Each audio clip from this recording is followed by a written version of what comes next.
राम राम मेरे सारे भैया ना। मैं आज आप थोड़ा सा डिस्कस करूंगा। एक भाई का कमेंट आया था कि ऑस्ट्रेलिया कैसे आए। तो भाई सबसे पहला तो आप ना अपनी स्टडी कंप्लीट करनी है, ग्रेजुएशन हो या आपकी 12th हो। तो स्टडी कंप्लीट करने के बाद आपने एक एग्ज़ाम देना पड़ेगा, आईलेट्स का या पीटी का। आईलेट्स या पीटी का एग्ज़ाम देने के बाद आपका जो स्कोर आएगा, स्कोर कम से कम भी पीटी में 60 होना चाहिए और आईलेट्स में 6.5 बैंड कम से कम हो, तो तब आपके चांस थोड़े से ज़्यादा हो जाते हैं। दूसरी बात, सीबीएसई और हरियाणा बोर्ड दोनों में क्या फ़र्क है। सीबीएसई हो गया सेंटर का बोर्ड, हरियाणा बोर्ड हो गया हरियाणा का बोर्ड, हो गया ऑल इंडिया का, वो सिर्फ हरियाणा हरियाणा का हरियाणा बोर्ड। तो नंबर कंपेयर, आर्ट वाले स्टूडेंट्स की फ़ाइल ऑस्ट्रेलिया नहीं एक्सेप्ट करता ज़्यादातर। अगर आपने HBSC बोर्ड था अगर आना है तो कॉमर्स या नॉन मेडिकल लें, ये अच्छी है।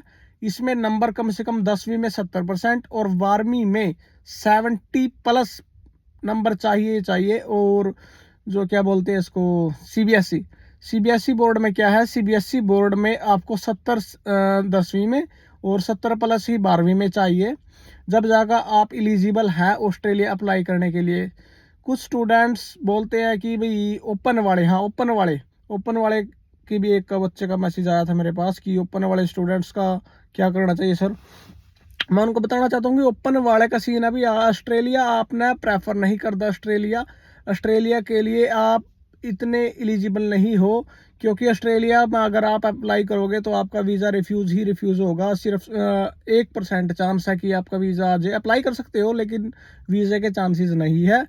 तो आपने क्या करना है, आप कनाडा और यूएसए और न्यूजीलैंड, इंग्लैंड, इन सारी चीज़ों में ओपन वाले जो स्टूडेंट्स हैं वो अप्लाई कर सकते हैं। लेकिन जो ये है क्या बोलते हैं सीबीएसई और हरियाणा बोर्ड वाले, तो आपने आर्ट नहीं लेनी है। जिसने भी बाहर आने का प्लान बनाना है, जो भी 10वीं के बच्चे देख रहे हैं या 11वीं के बच्चे देख रहे हैं, तो या 12वीं के भी जो इस साल हुए हैं, तो उन तो यही बोलता हूँ मैं कि आप आर्ट मत ले अगर आपने ऑस्ट्रेलिया आना है, क्योंकि उसमें सब्जेक्ट का चक्कर है। आर्ट में बोलते हैं कि आप इंग्लिश होगी, हिंदी होगी, पॉलिटिकल होगी, आपकी ये फिजिकल होगी, फाइन आर्ट होगी, ये कोई सब्जेक्ट नहीं है, इनकी वैल्यू बिल्कुल जीरो है।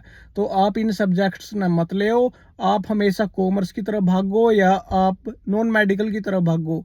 इन दोनों स्ट्रीम के पीछे अगर आप जाओगे तो आप ना ऑस्ट्रेलिया वीज़ा के चांसेस आपके 70 to 80% ईजिली हैं कि आपका वीज़ा आ ही जाएगा। और अगर आप भागोगे इसके पीछे, आर्ट के पीछे, तो आपका वीज़ा नहीं आता। मैं बताता हूँ इस चीज़ को, मैं गारंटी देता हूँ 100% कि आपका वीज़ा नहीं ग्रांट हो सकता, क्योंकि आपके जो स्टडी की वैल्यू है वो जीरो है। पहले के टाइम में 2018, 17, 15, 18 इनमें आ जाते थे वीज़े। आर्ट में भी 20-22 में भी आर्ट में भी वीज़े आए हैं, लेकिन अब 2026 में आर्ट में वीज़ा नहीं आएगा। किसी का 100 फाइल लगी तो क्या पता एक वीज़ा आए या 2 वीज़ा आए सिर्फ आर्ट में। तो यही है कि आप फाइल लगाओ तो जेन्युइन, हाँ दूसरी बात, आप जेन्युइन डॉक्यूमेंट्स लगाओ, फेक डॉक्यूमेंट नहीं लगाओ, क्योंकि एजेंट का कुछ नहीं जाएगा। आपका फाइल है जो उस पर बैन लग जाएगा 3 से 5 साल के लिए। ऑस्ट्रेलिया आपकी फाइल पे बैन लगा देगा, आप दोबारा एलिजिबल नहीं हो ऑस्ट्रेलिया के लिए अगर आपने नकली डॉक्यूमेंट लगा दिए तो। ऑस्ट्रेलिया नहीं, किसी भी कंट्री में आपने जब भी अप्लाई करना है, एजेंट तक हमेशा ओरिजिनल डॉक्यूमेंट देने हैं, फेक मिसलीडिंग नहीं देनी है बिल्कुल भी। अगर आपने दी तो आप बैन हो जाओगे 3 या 5 साल के लिए, उससे आपका फ्यूचर स्पॉइल हो जाएगा। और दूसरी बात, एक और, एजेंट एक के पास नहीं जाना आपने भी, एक ही एजेंट के पास गए नहीं, थोड़ा एफर्ट करना पड़ेगा, थोड़ा मार्केट में घूमना पड़ेगा। भाई एजेंट कौन से के पास जाऊं, हर एक बंदे का कंपैरिजन अलग है। कोई बंदा पैकेज में काम करता है, कोई स्टेप वाइज पेमेंट में काम करता है। भाई आपने फीस भर दी फिर आगे भर दी, ऐसे ऐसे करके भी स्टेप वाइज पेमेंट भी होती है। कुछ कंसल्टेंट इस प्रकार का काम करते हैं और कुछ करते हैं कि भाई ठेका मार ले मेरे गला, तो भाई 30 लाख में जो इस टाइम मांग रहे हैं, 30-35 लाख रुपए इजिली मांग रहे हैं ऑस्ट्रेलिया के लिए, जो अभी मांग रहे हैं। तो यही बोलना चाहूँगा कि अपना स्टडी अच्छे से कंप्लीट करो, अच्छे नंबरों से करो, 70+ नंबर लेके आओ 10वीं 12वीं में, और स्ट्रीम अच्छी हो। और CBSE वाले स्टूडेंट खासकर 70+ ही रखो, 70-75। 12वीं में ज़्यादा चाहिए, मेन इसमें इंग्लिश में नंबर ज़्यादा देखता है ऑस्ट्रेलिया।